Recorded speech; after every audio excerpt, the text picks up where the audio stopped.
আজকে 25টা জায়গায় হামলা করছে। পাকিস্তানের সেনাবাহিনীর মধ্যে যে খুব বেশি ইমানদারি আছে তা বলবো না, কিন্তু চেতনা তো একটা আছে যে আমরা তো মুসলমান। আমি হার মানে 20 কোটি মুসলমানের হার, এদের প্রতিনিধি আমরা, এটা কোশ্চেন করা সম্ভব নয়। তার মধ্যে বহু আল্লাহর বান্দা আছে মুসলমানদের মধ্যে, আমাদের মতো নিরীহ প্রাণী বহুত আছে না। এদের রক্ষার মূল দায়িত্ব তো সেনাবাহিনীর। সেনাবাহিনী যদি পরাস্ত হয়ে যেত পুরো দেশ পরাস্ত হয়ে যাবে না। এই জন্য প্রত্যেক দেশে সেনাবাহিনী আছে, কিন্তু সেনাবাহিনীর চেতনাগত পার্থক্য আছে।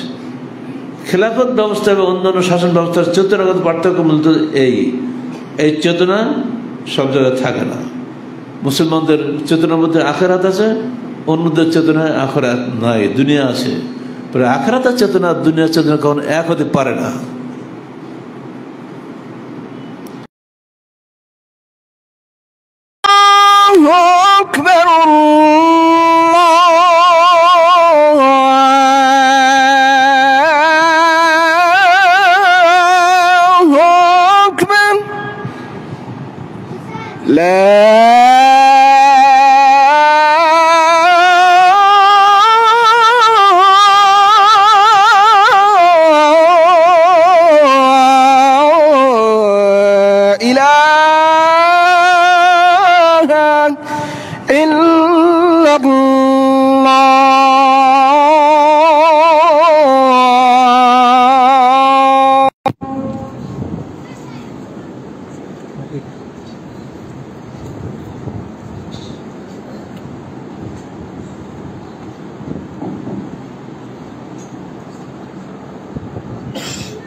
কাপড়টা দেখতে দিন তো।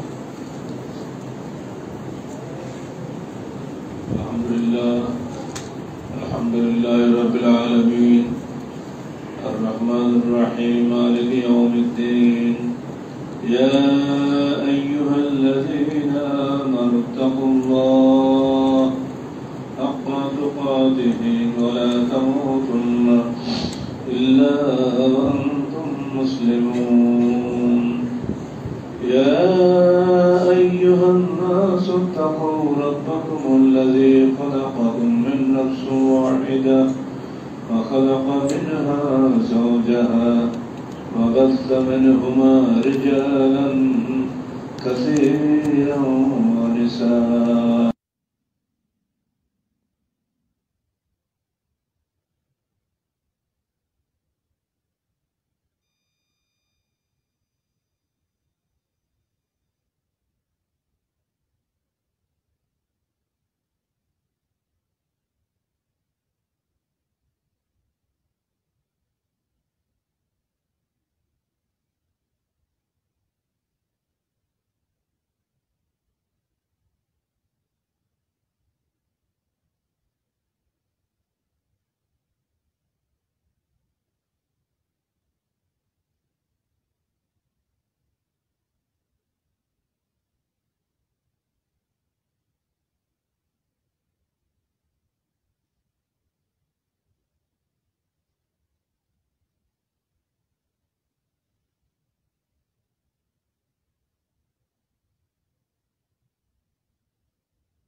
নিরাপত্তা দান করবেন। এই জন্য তারা কেবল আমারই দাসত্ব করবে এবং আমার সাথে কাউকে শরীক করবে না। এরপর যারা সাহায্য, এরপর যারা অবাধ্য হবে তারা হবে পাপাচারী।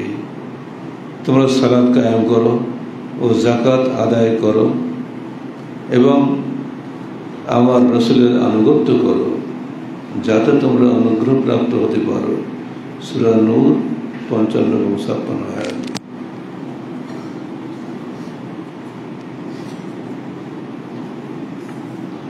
প্রচলিত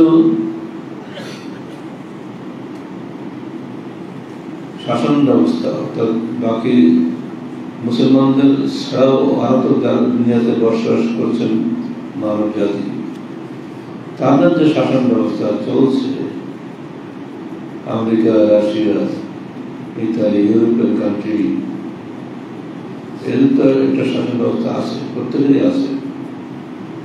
তাদের সঙ্গে আল্লাহ যে আমাদের খেলাফত দিবেন তার সঙ্গে চেতনাগত পার্থক্য কি? ধর্ম নিরপেক্ষ রাষ্ট্র ব্যবস্থায় অনেক সময় মুসলমান তার ব্যক্তিগত জীবনে ধর্ম পালনের স্বাধীন থাকলেও বৈশ্বিক জীবনে সে অনৈসলামী শাসনের শাসিত হয়, যেখানে আখেরাত নয় বরং দুনিয়া মুখ্য হয়। ফলে এই রাষ্ট্রের কোনো কর্মকর্তা কর্মচারী, এমনকি সর্বোচ্চ প্রশিক্ষণপ্রাপ্ত সেনা দলের মধ্যেও সামনে এগিয়ে যাওয়ার কোনো প্রেরণা থাকে না। আপনারা পত্রিকা পড়ছেন, গতকালকেও পড়ছেন, আজকেও পড়েছেন যে ভারত পরাস্ত হচ্ছে কেন? ভারতের কাছে যে অস্ত্র আছে, বর্তমান পৃথিবীতে এত দামি অস্ত্র কার কাছে নাই। সর্বোচ্চ সেই রাফাল বিমান কালকে তো 3টা ভেঙেছে, আর আজকে 25টা পাকিস্তান হামলা করেছে। কোনদিন তারা বিদ্রোহ করে দিতে পারছে না, তারা না বলে সাদা পতাকা তুলেছে, আত্মসমর্পণ করেছে। ভারত বাংলাদেশের চাইলে কত গুণ বড় হিসাব আছে, 24 গুণ। আর পাকিস্তানের চাইতে তো এরকম বিশাল ভারত, আর তাদের ভোটারও বেশি, টাকাও বেশি, অস্ত্রও বেশি। এরপরে তারা কেন পারছে না? কারণ চেতনা নাই। এবার এসেছে ওদের সর্বোচ্চ সেনাপতিরা দিনরাত নারী আর মদ নিয়ে পড়ে থাকে। মদ খালি তার গায়ে বল থাকে, তার ভেতরে কোনো জোশ থাকে। আর মুসলিম সেনারা 5 ওয়াক্ত সালাত আদায় করে আর আল্লাহর ভয়ে ভীত থাকে। ফলে এদের যে চেতনা আর ওদের যে চেতনা, এরা যুদ্ধ করে আল্লাহর কলেমাকে উচ্চ করার জন্য, আর ওরা যুদ্ধ করে নিজেদের শাসনকে টিকিয়ে রাখার জন্য। সে দেখবে ওর শাসন টিকে থাকলে বাকি, না থাকলে বাকি, এমন তো আসি ভালো। আর এরা দেখবে শাসন টিকে থাক বা না থাকে, আমাকে তার কাছে কৈফিয়ত দিতে হবে। হয়তো আল্লাহর নামে শপথ করেছে। বাংলাদেশের সেনাবাহিনী শপথের একবার ঘটনা আমাদের কি বলে, আমাদের কিসে আসে, ফেসবুকে আমি দেখেছিলাম। সেখানে আমাদের প্রধান সেনাপতি, আমরা হাজার বাংলাদেশের যে বায়াত করি না, কি আরেকটা কি আরেকটা বড়, ইন্নাল্লাযিনা ইউবাইউনাকা, সূরা ফাতহা 10 নম্বর আয়াত। ইন্নাল্লাযিনা ইউবাইউনা ইন্নামা ইউবাইউনাকা ইন্নামা ইউবাইউনাল্লাহ ইয়াদুল্লাহি ফাওকা আইদিহিম। এই যে আয়াতটা আমরাও কিন্তু পড়ি, বায়াত নেওয়ার সময় পড়ি না এটা। এই আয়াতটা বাংলাদেশ সেনাবাহিনীকে পড়াচ্ছেন স্বয়ং নিজের, তাদেরই প্রধান সেনাপতি নিজে। মনে মনে আমার এত আনন্দ লাগলো যে এটা কি আমাদের গঠনতন্ত্রে পড়েছে নাকি? নিশ্চয়ই যারা তোমার নিকটে আনুগত্যের বায়াত করলো তারা আল্লাহর নিকটেই বায়াত করলো। দারুণ ব্যাপার না? ইন্নামা মানে যোজনিসকে, অবশ্যই তারা আল্লাহর নিকটে বায়াত করলো। ইয়াদুল্লাহি ফাওকা আইদিহিম, আল্লাহর হাত তাদের হাতের উপরে রইল। এই চেতনা আর এই মদ খাওয়ার চেতনা কি সমান হয়?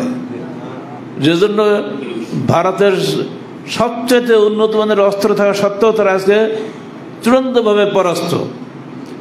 বাঁচার জন্য তাতে সাদা ফ্ল্যাগ টাঙাইছে যে তোমরা আর মেরু না। এরপর আজকে আবার মারিছে, আজকে 25টা জায়গায় হামলা করছে।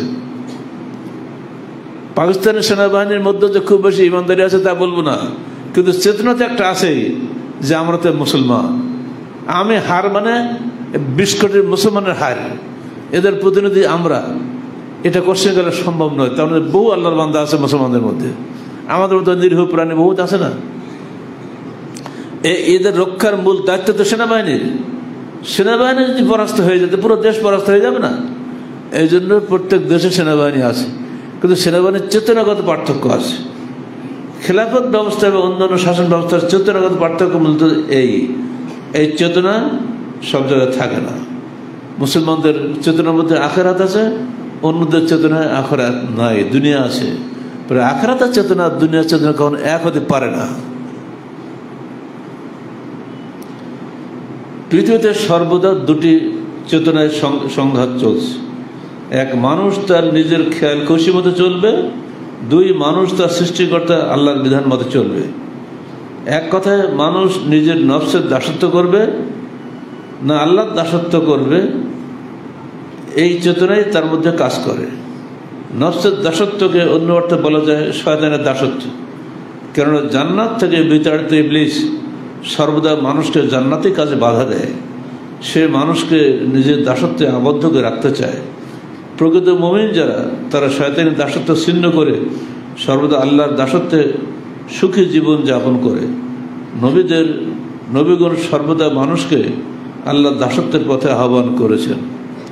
শেষ নবী মুহাম্মদ রাসূলুল্লাহ সাল্লাল্লাহু আলাইহি সাল্লাম তার চাচা কুরাইশ নেতাদের দুটি দাওয়াত সম্পূর্ণ, দুটি আনুগত্যের দিকে, দুটি সার্বভৌমত্বের দিকে দাওয়াত ছিল, যা ছিল সম্পূর্ণ পরস্পর বিরোধী দাওয়াত। একটিতে ছিল আল্লাহর সার্বভৌমত্বের অধীনে সকল মানুষের অধিকার সমান, অন্যটিতে ছিল মানুষের সার্বভৌমত্বের অধীনে মানুষের গোলাম। রাসূলুল্লাহ সাল্লাল্লাহু আলাইহি ওয়াসাল্লামের দাওয়াত ছিল, ইয়া আইয়ুহান নাস ইন্নাল্লাহা ইয়া'মুরুকুম আন তা'বুদুহু ওয়া লা তুশরিকু বিহি শাইয়্যা। হে লোক সকল, আল্লাহ তোমাদেরকে নির্দেশ দিয়েছেন যে তোমরা তার ইবাদত করো এবং তার সাথে কোনো কিছুকে শরীক করো না। অন্যদিকে মক্কার নেতাদের দাওয়াত ছিল, ইয়া আইয়ুহান নাস ইন্না হাযা ইয়া'মুরুকুম আন তাতরুকু দীনা আবাইকুম। হে লোক সকল, নিশ্চয় এই ব্যক্তি তোমাদেরকে নির্দেশ দিচ্ছেন যাতে তোমরা তোমাদের বাপদাদাদের ধর্ম ও রীতিনীতি ত্যাগ করো। একদিকে আল্লাহ রাসূল দাওয়াত দিচ্ছেন, ইয়া আইয়ুহান নাস কুলু লা ইলাহা ইল্লাল্লাহ তুফলিহু, তোমরা বলো লা ইলাহা ইল্লাল্লাহ, আল্লাহ ব্যতীত কোনো উপাস্য নাই, তাহলে তোমরা সফলকাম হবে। অন্যদিকে নেতারা দাওয়াত দিচ্ছেন, ইয়া আইয়ুহান নাস লা তুতিউহু ফাইন্নাহু কাজ্জাব। হে জনগণ, তোমরা এই ব্যক্তির আনুগত্য করো না, কারণ সে মহা মিথ্যাবাদী। নাউযুবিল্লাহি মিন যালিক। তারা বলেছিল, ইন্নাহু সাবি কাজ্জাব, এই লোকটি ধর্মত্যাগী মিথ্যাবাদী। মানে কুরাইশদের যে ধর্ম ছিল কুফরি ধর্ম, সেটা ত্যাগ করেছে, অত ওটা সাবি। নেতারা রাসূলুল্লাহ চাচা গোত্র নেতা আবু তালেবের নিকটে গিয়ে অভিযোগ করে বলেছিল, আল্লাযী কাদ খালাফা দীনাকা ওয়া দীনা আবাইকা ওয়া ফাররাকা জামাআতা কওমিকা ওয়া সাফফাহা আহলামাহুম ফানাকতুলহু। সে আপনার ও আপনার বাপদাদাদের দ্বীনের বিরোধিতা করেছে, আপনার সম্প্রদায়ের ঐক্যকে বিভক্ত করেছে এবং তাদের জ্ঞানীদের বোকা বলেছে, অতএব আমরা তাকে হত্যা করব। আমাদেরকে কি বলা হয় জানেন? আহুবালাদিকার সাক্কাল জামা, এর ডক্টর গালেব জামাতটাকে বিভক্ত করেছে, বলে না? আমরা কি বিভক্ত করেছি? আমরা আহলেদিস আন্দোলনকে তার সঠিক পথে পরিচালনা করার জন্য চেষ্টা করেছি। জন্মলগ্ন থেকে আমার সঙ্গে তৎকালীন সময় যারা জামাত নেতা, আহলেদিস জমিয়তের নেতা ছিলেন, তাদের ছিল চেতনাগত সংঘাত। বৈষয়িক কোনো সংঘাত কোনোদিনও ছিল না, কোনো টাকা পয়সার দ্বন্দ্ব কখনোই ছিল না। দূর অতীতে ১৫০০ বছর পূর্বে আল্লাহ রসুলের সঙ্গে তার চাচাদের চেতনাগত সংঘাত ছিল, ঠিক একইভাবে আহলাদের যুব সঙ্গে জন্মলগ্ন থেকে এই যাবৎ অন্য আহলাদের সঙ্গে এই চেতনাগত পার্থক্য, এই কথা মনে রাখবো সবসময়। জবাবে তার রসুলকে তারা হত্যা করতে চেয়েছিল, আমাকেও হত্যা করতে চাইছিল। আমাকে এমন কোনো নির্যাতন নেই, তাদের ক্ষমতায় কুলে সব করেছে। আমাদের বন্ধু আমাদের সাপোর্ট করার কারণে আব্দুল মজিদ সালাফিকে 3 ঘন্টার নোটিশে বাংলাদেশ থেকে বহিষ্কার করা হয়েছে। শুধু একটাই তার অপরাধ ছিল, সে যুব সঙ্গে সাপোর্ট করেছিল। আর অসংখ্য নির্যাতনের কাহিনী আমার কাছে জমা আছে, সেগুলি সত্য বলা সম্ভব নয়। একটাই চেতনাগত পার্থক্য ছিল, একটাই যে এদেশের যুবকরা যদি আল্লাহর আনুগত্যশীল না হয়, বান্দার দাসত্ব করা তো তাদের দায়িত্ব না। তার দায়িত্ব হলো আল্লাহর দাসত্ব করা। আল্লাহর দাসত্ব হচ্ছে কোরআন এবং সহিহ হাদিসে। সহিহ হাদিস বাদ দিয়ে একদল বেদাতের পিছনে ছুটছে, সহিহ হাদিস বাদ দিয়ে একদল বেদাতি রাজনৈতিক দলের পিছনে ছুটছে। কেউ রাজনীতি করার জন্য পাগল। একটা ভোট যদি বাড়ি যায়, ওমা তোর একটি ভোটে অমুক দল জিতে যাবে, এটা স্লোগান না এটা। অথচ এই ভোটাভুটির মধ্যে যে কি আছে, তো যারা ভোট দেয় তারাই বুঝে। একটা ভোট মানে তুমি নিজে একটা দলকে এগিয়ে দিলে, ওই দল 5 বছর যত পাপ করবে, সব পাপের একটা অংশ তোমার আমল যোগ হয়। সে তো বলেনি যে আমি ইসলামী হুকুমত কায়েম করবো, সে তো বলেনি যে আমি ইসলাম অনুযায়ী কোরআন এবং হাদিস অনুযায়ী দেশ চালাবো, তাকে কোনো দল বলে? কিন্তু আপনি ভোট দিচ্ছেন, দিব্য চুপচাপ ভোট দিয়ে যাচ্ছেন। এই একটা ভোট কিয়ামতের ভোটে আপনাদের কাল হবে, মনে রাখবেন। জবাবে রসুলকে সান্ত্বনা দিয়ে আল্লাহ বলেছিলেন, কাদ না'লামু ইন্নাহু লা ইয়াহজুনুকা আল্লাযী ইয়াকুলুন ফাইন্নাহুম লা ইউকাযযিবুনাক ওয়ালাকিন্না যালিমিনা বিআয়াতিল্লাহি ইয়াজহাদুন। তারা যেসব কথা বলে তা যে তোমাকে খুব কষ্ট দেয় তা আমরা জানি, তবে ওরা তোমাকে মিথ্যাবাদী বলে না, বরং জালেমরা আল্লাহর আয়াতসমূহকে অস্বীকার করে। সূরা আল-আনআম 33। ওরা আল্লাহর আয়াতসমূহকে অস্বীকার করে। তুমি যেহেতু আল্লাহর আয়াতের খাদেম, অতএব তোমাকে তারা মিথ্যাবাদী, কিন্তু ওরা বলে আল আমিন, মোহাম্মদ কোন মিথ্যা বলে না, তাকে মিথ্যা বলেনি কেউ, কিন্তু আয়াতগুলোকে তারা অস্বীকার করেছে। বস্তুত ভাতিজা ও চাচাদের দ্বিমুখী দাওয়াত ছিল দ্বিমুখী সার্বভৌমত্বের, দ্বিমুখী আনুগত্যের প্রতি দাওয়াত। একদিকে আল্লাহর আনুগত্য, অন্যদিকে মানুষের আনুগত্য। একদিকে সহিহ হাদিসের দিকে আনুগত্য, আর একদিকে প্রচলিত আহলে হাদিসের আনুগত্য। এই পার্থক্য ছিল না। যা চলছে তাই চলবে, এর নাম আহলে হাদিস না। আহলে হাদিস প্রতিটি পদে পদে খেয়াল করবে, কোন জায়গায় ভুল হচ্ছে।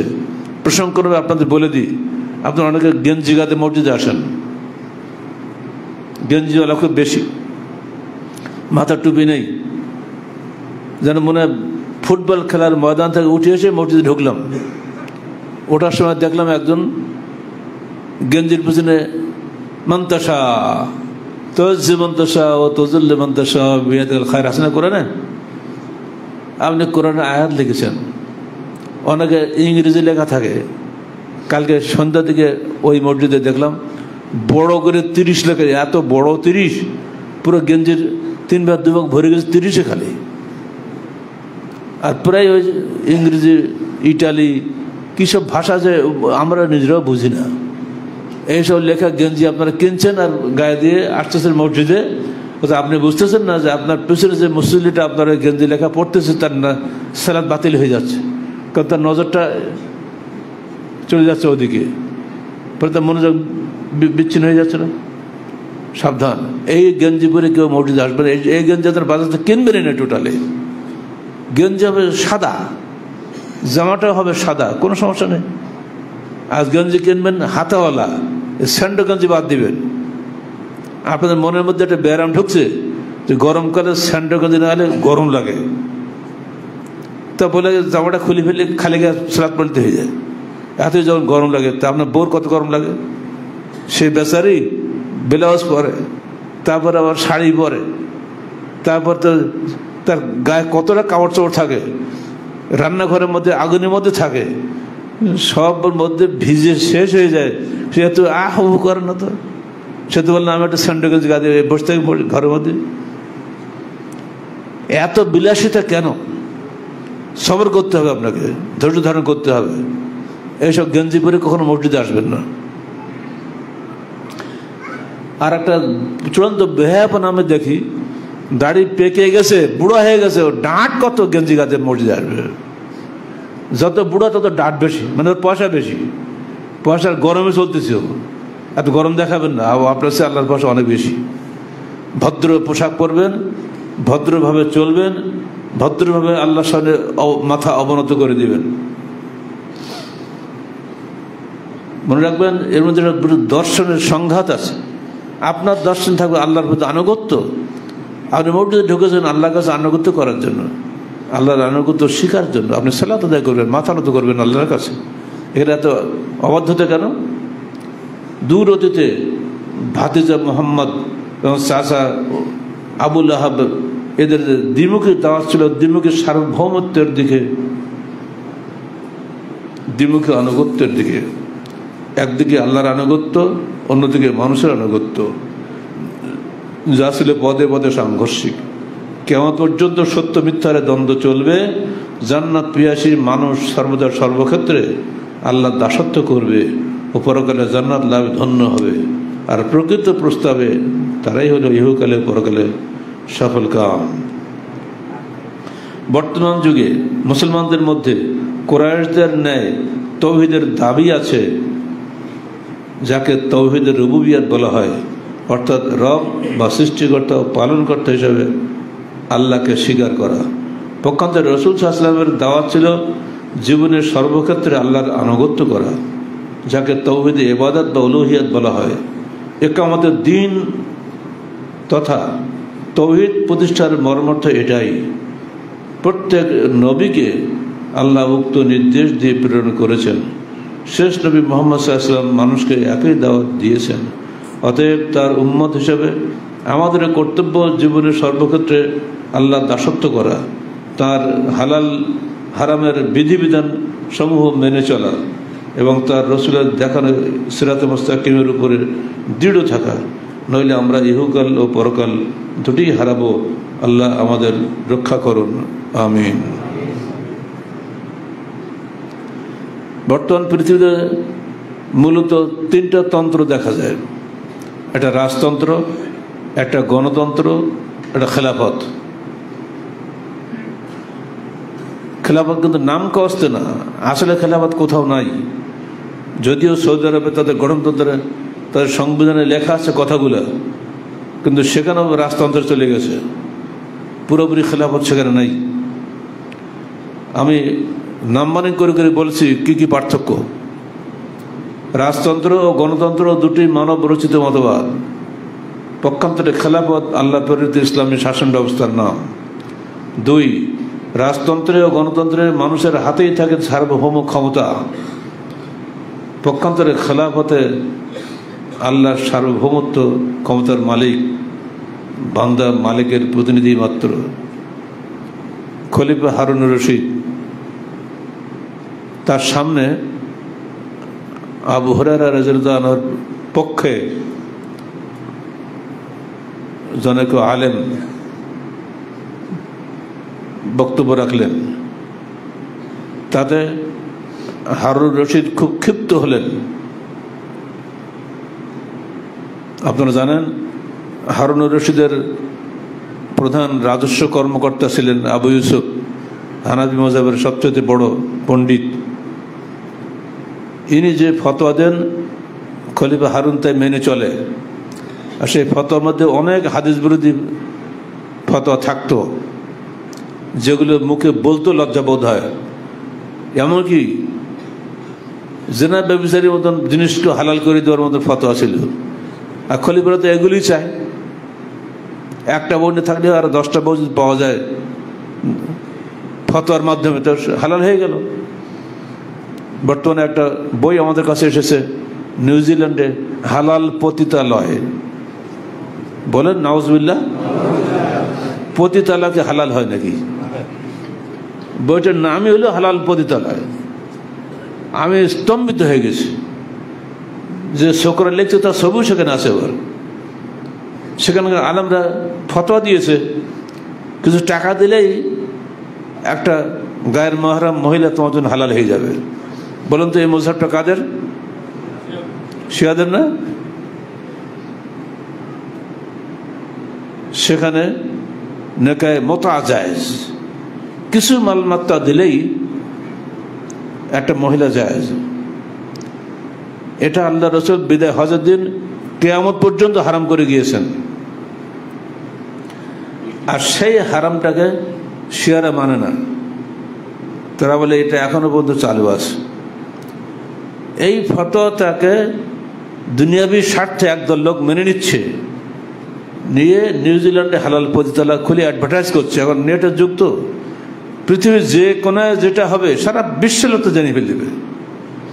এখন দুষ্ট লোকেরা সেখানে যাচ্ছে, টাকাতে অভাব নেই। এখন তো মানুষের টাকা দিয়ে এত বেশি হয়ে গেছে, যখন তখন প্লেনে সিট পাওয়া যায় না, সব প্লেন চড়ে।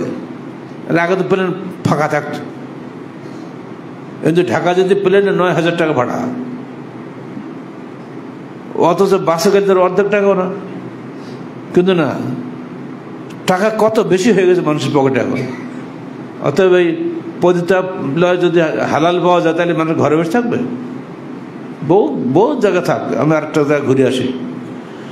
এই যে নিকৃষ্ট ফতোয়া আসতে না, সেই খলিফাতে উমাইয়া আব্বাসীয় খেলাফতের যুগও চলত। আর তার প্রধান মুফতি ছিলেন আবু ইউসুফ। তিনি এগুলো বহু ফতোয়ায় সাপোর্ট দিতেন, কিন্তু আহলে হাদিসরা সবসময় তার বিরোধিতা করেছে, এটা হতে পারে না। ফলে একদিন একটা ঘটনা ঘটলো, আবু হুরায়রাকে দংশন করে তীব্র ভাষায় গালি দেওয়া হলো। কারণ আপনারা জানেন যে হানাফি মযহাবে আবু হুরায়রার হাদিস, আনাস বিন মালিকের হাদিস গ্রহণীয় নয়, কারণ এরা গায়ের ফকিহ, এরা ফকিহ নয়।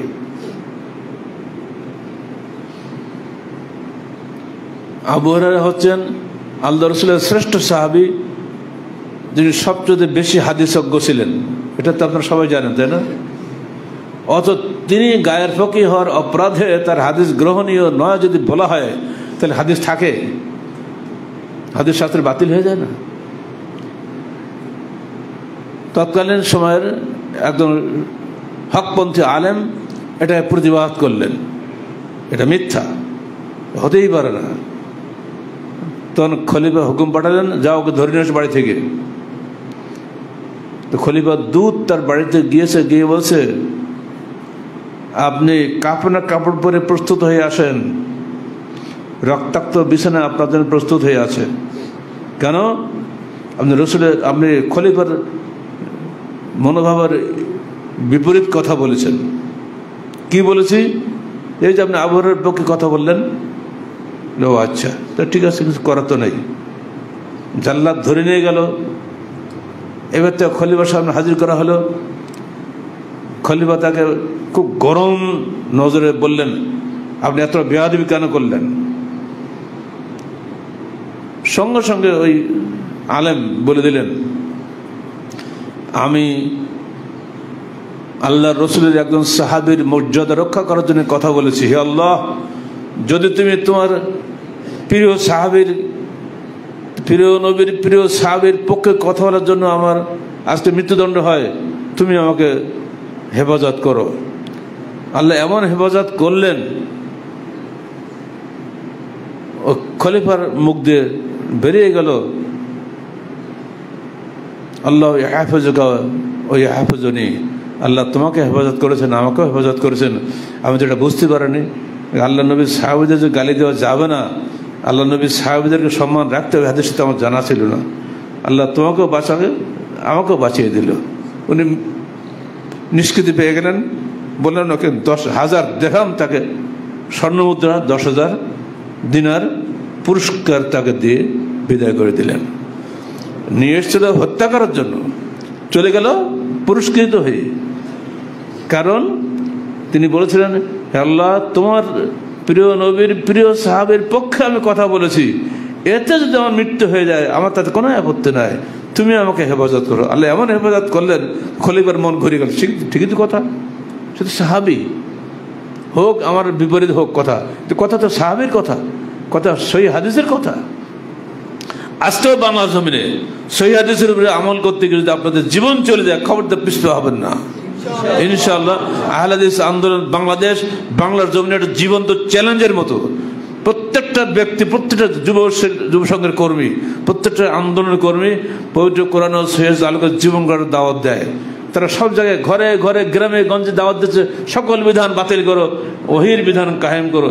এই দাওয়াত একটা চ্যালেঞ্জ, প্রচলিত প্রথার বিরুদ্ধে সম্পূর্ণ চ্যালেঞ্জ হিসেবে আমরা চলছি।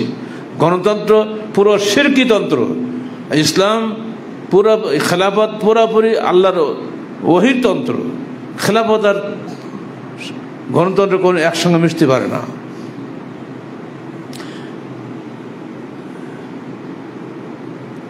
এক নম্বর পার্থক্য হলো রাজতন্ত্র ও গণতন্ত্র দুটি মানব রচিত মতবাদ। পক্ষান্তরে খেলাফত আল্লাহ প্রেরিত ইসলামী শাসন ব্যবস্থার নাম। দুই, রাজতন্ত্রে ও গণতন্ত্রে মানুষের হাতেই থাকে সার্বভৌম ক্ষমতা। পক্ষান্তরে খেলাফতে আল্লাহ সার্বভৌম ক্ষমতার মালিক এবং বান্দার মালিকের প্রতিনিধি মাত্র। খেলাফত মানে প্রতিনিধি। তিন, রাজতন্ত্রে গণতন্ত্রে মানব রচিত বিধান অনুযায়ী দেশ পরিচালিত হয়। পক্ষান্তরে খেলাফতে আল্লাহ প্রেরিত বিধান অনুযায়ী দেশ শাসিত হয়। চার, রাজতন্ত্রে গণতন্ত্রে মানুষ মানুষের দাসত্ব করে। পক্ষান্তরে খেলাফতে মানুষ কেবল আল্লাহর দাসত্ব করে। পাঁচ, রাজতন্ত্রে ও গণতন্ত্রে মানুষের রচিত আইন সদা পরিবর্তনশীল। পক্ষান্তরে খেলাফতে অনুসৃত আল্লাহর আইন সর্বদা অপরিবর্তনীয়। সে ১৫০০ বছর আগেই বলা হয়েছে জেনা ব্যভিচার হারাম, আজকে হালাল করা হবে। বলা হয়েছে সুদ হারাম, এখন কি হালাল করা হবে? চলছে সমানে, হালাল হচ্ছে সব জায়গায়, ব্যাংকে ট্যাঙ্কে যেখানে সব জায়গায় সুদ হালাল হয়ে গেছে না। রাজতন্ত্রে ও গণতন্ত্রে হালাল হারাম নির্ধারণের মালিক হলো মানুষ। আজকে এই আইন ঠিক আছে, কালকে আইনের বাতিল হয়ে যাচ্ছে। পক্ষান্তরে খেলাফতে উক্ত অধিকার কেবল আল্লাহর। আল্লাহ যেটা হারাম করেছে হালালই থাকবে, তা কখনই হালাল থেকে হারাম হবে না। আর আল্লাহ যা হারাম করেছেন চিরদিন হারাম থাকবে, কখনই হালাল হবে না। 7 নম্বর, রাজতন্ত্রে রাজা ও গণতন্ত্রে দলনেতা সীমাহীন ক্ষমতার অধিকারী। মুখে বলে ওমাতর একটি ভোটে অমুক দল জিতে যাবে, কিন্তু দলের নেতা যা বলে তার বাইরে যাওয়ার ক্ষমতা একটা লোকেরও নেই। খালেদা বুড়ি চলতে পারে না, একটা কথাও বলতে পারলে না আমি আপনাদেরকে শুভেচ্ছা জানাচ্ছি, এইটুক কথা বলার ক্ষমতা তার হলো না। খালি চেহারা দেখে পাগল হয়ে গেছে বিএনপি লোকেরা। আরে বাপরে, কি আসমাতে ফেরেশতা নাজিল হয়েছে, কি কি ব্যক্তি বোঝা। দল দল কদি বেড়া, তোমার লজ্জা করে বেয়াদবের দল। বড় ডিগ্রিধারী ব্যারিস্টার ম্যারিস্টার সব বসে থাকো, ওই এক বুড়ির আশীর্বাদ পাওয়া দিন পাগল হয়ে গেছে একবারে। তার দেহে নাই বল, কিন্তু না তবু তার চেহারাখানা বেঁচে আছে। তাই হেডলাইন করেছে পত্রে, তিনি এখন অনেকটাই সুস্থ। ওরে বাপরে, একটু চোখটা মেলেছে, অথবা অনেকটাই সুস্থ। এতেই বাংলাদেশের গণতন্ত্রের মা এসে গেছে।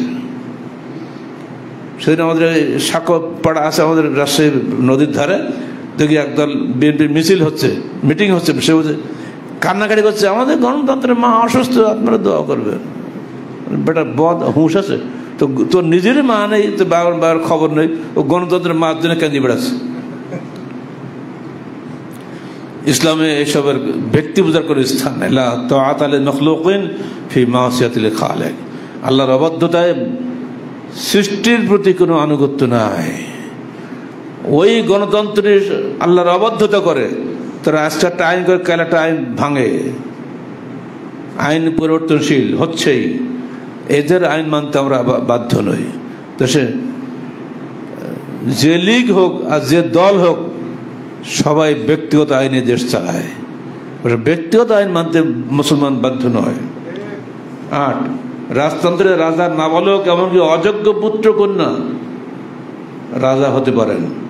অনুরূপভাবে গণতন্ত্রের দলীয় প্রভাবে অসৎ ও অযোগ্য ব্যক্তি নির্বাচিত হতে পারেন। কিন্তু ইসলামী খেলাফতে বিজ্ঞ নির্বাচক মণ্ডলীর পরামর্শের মাধ্যমে শরীয়ত নির্ধারিত শর্তাদি পূরণ সাপেক্ষে যোগ্য ও আল্লাহভীরু ব্যক্তি মাত্র খলিফা বা আমির নির্বাচিত হতে পারেন। 9, রাজা কারোর নিকটে কৈফিয়ত দিতে বাধ্য নন।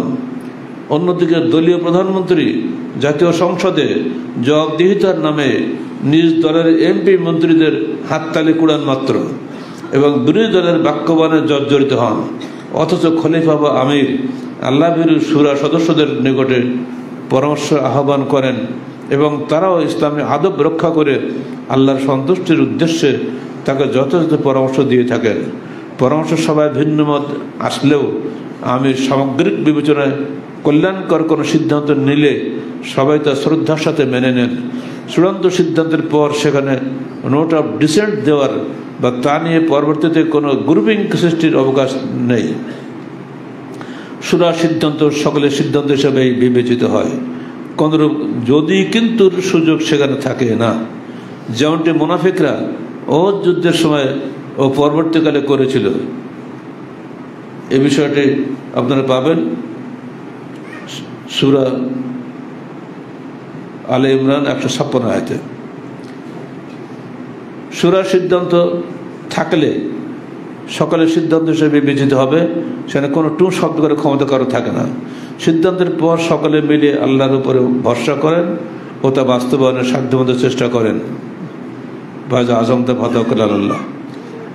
আল্লাহ রাসূল বলছেন, যদি শব্দটি তোমাদের মধ্যে শয়তানের কর্মের দুয়ার খুলে দেয়, সহিহ মুসলিমের হাদিসে যদি শব্দ খুবই খারাপ জিনিস, লাও যদি ঢুকে পড়ে কোনো সংগঠনে, যদি কিন্তু তবে সে সংগঠন শেষ হয়ে যাবে, মানুষ চলতে পারবে না।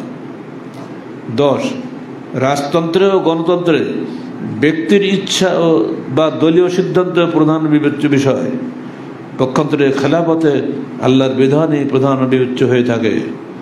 এমনকি কোরআন ও সহিহ হাদিসের দলিল থাকলে আমির শুরা সদস্যদের পরামর্শ অগ্রাহ্য করতে পারেন, যেমনটা হযরত আবু বকর সিদ্দিক রাদিয়াল্লাহু আনহু ওসমান বিন যায়েদকে জিহাদে প্রেরণের সময় এবং যাকাত অস্বীকারীদের বিরুদ্ধে যুদ্ধ ঘোষণার সময় করেছিলেন। সমস্ত সাহাবী একদিকে, এমনকি ওমর পর্যন্ত একদিকে, হে আবু বকর, আল্লাহ রাসূল এইমাত্র মারা গেলেন, সমস্ত কাফেররা তাকিয়ে আছে এখন একটা হামলা করার সময়, আপনি এই সময় রাজধানী থেকে সেনাপতি বা সৈন্য থেকে সরাবেন না। আবু বকর বললেন, যে পাগড়ি আল্লাহ রাসূল নিজে বেঁধে গেছেন আমি তা খুলবো না, এই সময় বেরিয়ে যাও তুমি, আল্লাহ রক্ষা করবে, সৈন্য কখনই ইসলামকে রক্ষা করবে না। এমন হলো ওসবা কেনেন বিজয়ীর বেশে ফিরে এলেন। মানুষ দেখলো যে মুসলমানরা সৈন্যদের তোয়াক্কা করে, মুসলমানরা আল্লাহর রহমতের তোয়াক্কা করে। এই তাওয়াক্কুল, এই ঈমান যত জোরালো হবে ততই মুসলমানরা দুনিয়া শক্তিশালী হবে। যার প্রমাণ আজকে পাওয়া গেল পাকিস্তান আর হিন্দুস্তানের যুদ্ধে লাগিয়ে কত লোক যে আলহামদুলিল্লাহ পড়েছে, মানে এই দেশের মানুষ যে সাধারণত ইন্ডিয়া বিরোধী, তা প্রমাণ পাওয়া গেলে কালকে যুদ্ধে আমার সামনে কতজন আলহামদুলিল্লাহ বলেছে মরা মালাউন আরো মর বলেনি, কিন্তু সবাই বলেছে। পাকিস্তান জিতলে সবাই খুশি, এমনকি ঢাকা যখন খেলা হয়, পাকিস্তান আর ইন্ডিয়া যখন খেলা হয় না এই ক্রিকেট, পাকিস্তান জিতলে স্লোগানে বা স্লোগান, আর হারলে চুপ করতে হবে। মানে এদেশের মানুষ সাধারণত ইসলামের পক্ষে, পাকিস্তান মুসলমানদের দেশ, এই একটা মহব্বত ভালোবাসা থাকবেই। যদিও দেশ পৃথক করে ফেলা হয়েছে, ইমান তো পৃথক হয়নি। 11 রাজতন্ত্রের রাজাগণ আমৃত্যু, গণতন্ত্রের দল নেতা বা এমপিগণ মেয়াদ পূর্তি পর্যন্ত নিজেদের শত অযোগ্যতা সত্ত্বেও তাদের স্বেচ্ছাচারিতা চালিয়ে যেতে পারেন, কিন্তু খেলাফত ব্যবস্থায় খলিফা বা কর্মকর্তাগণের কার্যকলাপের মেয়াদ নির্ভর করে তাদের সুষ্ঠুভাবে ইসলামী দায়িত্ব পালনের উপরে। ইসলাম নেই, আউট। 12 রাজতন্ত্রে রাজার আদেশে চূড়ান্ত, গণতন্ত্রের দল নেতা বা প্রধানমন্ত্রীর ইচ্ছায় চূড়ান্ত। ফলে হকপন্থী একক ব্যক্তি বা সংখ্যালঘুর রায় সঠিক হলেও তা অনেক সময় বিবেচনায় আসে না। পক্ষান্তরে ইসলামে ওহির বিধানে চূড়ান্ত, সেখানে আল্লাহর বিধান মতে সকলের ন্যায্য অধিকার সুরক্ষিত। 13 রাজতন্ত্রের রাজা হওয়ার ও গণতন্ত্রের ক্ষমতা দখলের লড়াই চলে, পক্ষান্তরে খেলাফত ব্যবস্থায় পদ বা ক্ষমতা দখলের আকাঙ্ক্ষা বা প্রচেষ্টা দুটোই নিষিদ্ধ। এখানে কেবল মজলিস শুরা নিজেদের মধ্যে পরামর্শের ভিত্তিতে একজনকে আমির নিযুক্ত করেন, আমির তাদের নিকটে ও আল্লাহর নিকটে কৈফিয়ত দিতে বাধ্য থাকেন। ইন্না লা নুওয়াল্লি আলা আমালিনা হাযা লিমান সাআলাহু ওয়ালিমান হারাস আলাইহি ওয়া বিরাআতিল লিমুসলিম ওয়ালিমান আরাদ। আল্লাহ রাসূল বলছেন আমরা কোশ্চেন কালো নেতৃত্ব ওই ব্যক্তিকে দেই না যে ব্যক্তি নেতৃত্ব চেয়ে নেয়, সাআলা মানে কি সওয়াল করে, ওয়ালিমান হারাস আলাইহি যে ব্যক্তি নেতৃত্বের লোভ করে, আর যে ব্যক্তি লিমান আরাদ মানে ইরাদা করে, মনে মনে চায় আমি একটু খলে বলে ভালো, ওনার চেয়ে আমি তো ভালোই ছিলাম। ইল্লা ইন্না লা নুওয়াল্লি আমরা কখনোই তাকে নেতৃত্ব দেই না। এই হলো যে মুসলমানদের হাদিস। আর তারাই নেতৃত্ব বাড়ি বাড়ি ঘুরে বেড়াবে যে আমাকে ভোট দিও, হয় না, সম্পূর্ণ নিষিদ্ধ। এই সমস্ত কুফরি মতবাদের পিছনে আপনারা ছুটবেন না। এমনকি সাধারণ একটা কমিশনার, একটা কাউন্সিলর হওয়ার জন্য আপনারা কোনদিন পদে দাঁড়াবেন না, ভোট চাওয়াচাই করবেন না। আল্লাহ পাক আমাদেরকে খেলাফত প্রতিষ্ঠার পক্ষে জনমত সৃষ্টি করে তৌফিক দান করুন। এবং আল্লাহর রসুলের প্রতিনিধি ছিলেন খোলাফায়ে রাশিদিন, আর আজকালকার যারা খলিফা হবে তো খোলাফায়ে রাশিদিনের প্রতিনিধি হবে, তারা ওইভাবেই তারা দেশ চালাবে। তারা কোনো ব্যক্তি পূজা করবে না, কোরআন এবং হাদিস যেখানে আছে সেটাই মানবে, যারা নাই সেটা ছাড়বে। আমা আতাকুম রাসূলু ফাখুযুহু ওয়া নাহাকুম আনহু ফান্তাহু। আল্লাহ পাক তোমাদেরকে যতটুকু নির্দেশ দিয়েছেন তা মেনে চলো, যা নিষেধ করেছেন তা বর্জন করো। এই নীতির উপরে ইসলামী খেলাফত চলবে। আল্লাহ পাক আমাদেরকে বাংলাদেশে ইসলামী খেলাফত প্রতিষ্ঠা তৌফিক দান করুন। সুবহানাল্লাহি ওয়া বিহামদিহি আস্তাগফিরুল্লাহ ওয়া আতুবু ইলাইহি।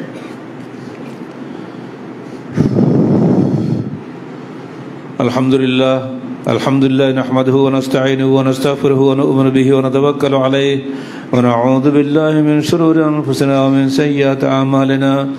من يهده الله فلا مضل له ومن يضلل فلا هادي له ونشهد أن لا إله إلا الله وحده لا شريك له ونشهد أن محمدا عبده ورسوله إن الله وملائكته يصلون على النبي يا أيها الذين آمنوا صلوا عليه وسلموا تسليما اللهم صل على محمد وعلى آل محمد كما صليت على إبراهيم وعلى آل إبراهيم إنك حميد مجيد اللهم بارك على محمد وعلى آل محمد كما باركت على إبراهيم وعلى آل إبراهيم إنك حميد مجيد اللهم انصر من نصر دين محمد صلى الله عليه وسلم وجعلنا منهم وخذل من خذل دين محمد صلى الله عليه وسلم ولا تجعلنا منهم عباد الله رحمكم الله إن الله يأمركم بالعدل والإحسان وإيتاء ذي القربى وينهى عن الفحشاء والمنكر